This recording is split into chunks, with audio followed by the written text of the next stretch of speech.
માન્ય ભૂપેન્દ્રસિંહજી અમારા સમાજના વરિષ્ઠ આગેવાન છે. પાર્ટીએ એમને જવાબદારી આપી હતી ગઈકાલે.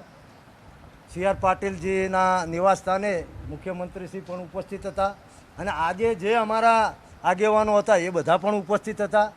ભૂપેન્દ્રસિંહજીએ સંકલન સમિતિ સમક્ષ એ જ વાત કરી કે પુરુષોત્તમ રૂપાલા એ 3 વાર માફી માગી છે. ક્ષમા વિરસ્ય ભૂષણમમાં માનવાવાળો આપણો ક્ષત્રિય સમાજ છે. ભૂતકાળમાં પણ આપણે ઘણીવાર આવી ભૂલો વખતે માફી આપેલી છે.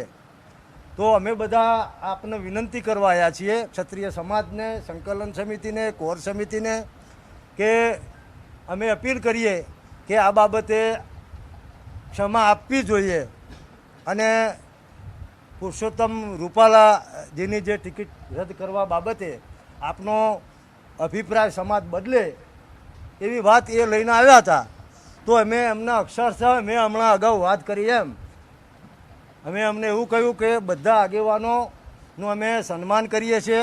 ક્ષત્રિય સમાજ તો પોતાના આગળ દુશ્મન આવે તોય એનું સન્માન કરે. તમે તો અમારા સમાજના જ છો.